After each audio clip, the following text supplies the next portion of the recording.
Our first story is presented by Beth Brooke, Global Vice Chair, Public Policy from Ernst & Young. She shares a personal perspective as a senior gay leader coming out just 1 year ago after 31 years of working. Over to Beth at Ernst & Young.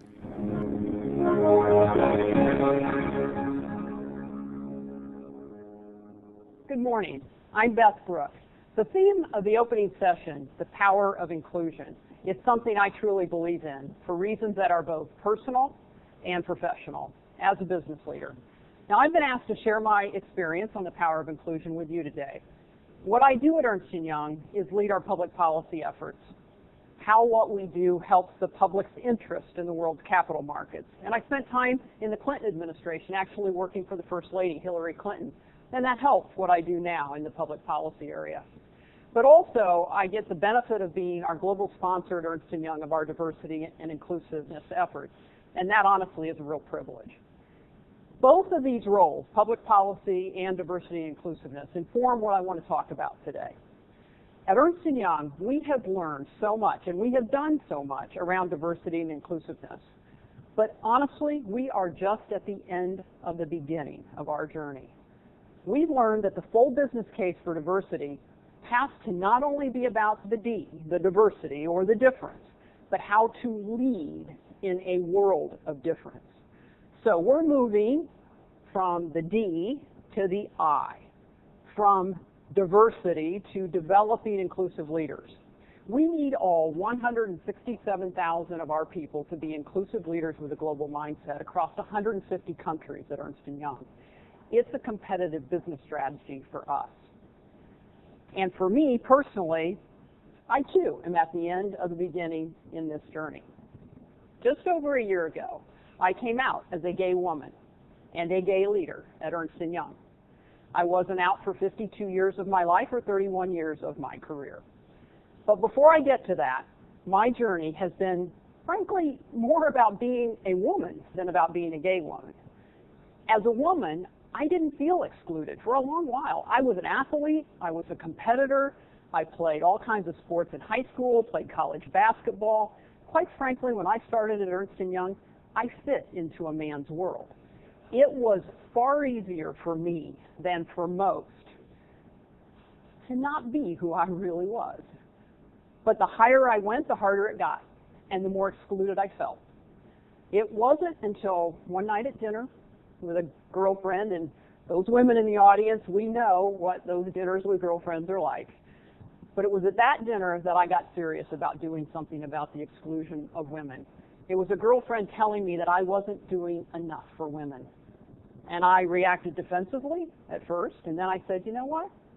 She was right. What she meant was I had a huge platform at Ernst & Young with my public policy platform, and I wasn't doing enough with it. So I went on a mission to use my platform the way I had watched Hillary Clinton used hers. We became leading advocates at the World Economic Forum at Davos for holding a reception to honor the women at Davos, noting that there weren't many women at Davos. We then became great advocates within the UN for women. I started to chair the White House project about getting more women elected to political office, and just frankly mobilizing women around the world to become more economically empowered. All of that effort ended up years later putting me on the Forbes list of the 100 most powerful women for 5 years. And it was all a result of using the Ernst & Young platform to do more around women. And that has been an incredible platform, frankly, to do even more. But keep in mind, all of this was while I was deeply closeted, concealing my sexual orientation, frankly, just hiding who I was, fearful of being defined by anything other than being a great professional and a great leader, and that's all I wanted to be known as. Not a woman, not a gay woman, not anything. Then one day, the leader of our lesbian, gay, bisexual, and transgender network, LGBT, in the U.S. came to me and asked me to be the closer for the Ernst & Young video for the Trevor Project It Gets Better campaign. You may have heard of that. Focused on the issue of suicide among gay teens. Our LGBT professionals would be telling how their lives got better at Ernst & Young, hoping to inspire gay teens to hang in there through the tough times at Ernst & Young. And what we were trying to do in this video was inspire these gay teens to just simply hang in there through the tough times, knowing that their life would get better. And Chris Crespo, our leader, asked me to close the video as just a senior leader in our firm. After our LGBT professionals would tell their story about how their life got better, I was supposed to close the video saying all the right things. So the team wrote the script. I read it on a plane the night before I was supposed to do the video the next day, just as I kind of go through the next day, always on airplanes. And I read the script, and there was nothing in there about my own struggle with my own orientation. Why? Well, because the people who wrote the script didn't know. They didn't know that I had been hiding my own sexual orientation. So I read that on the plane, and I thought, that's just not authentic. How can I talk to these kids, some of whom may be watching that video, sitting at home thinking of killing themselves? How could I say the words that were completely inauthentic at that moment? So on the plane, after a glass of wine, which got easier, I rewrote the script, and I talked about my own struggles with being gay.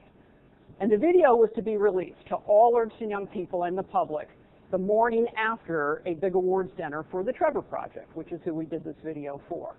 And we at Ernst & Young were going to be honored for our work around LGBT inclusiveness, and I was to accept that award. So that night, keep in mind, the video's been produced now probably for a month, but it's not public, it's never been out.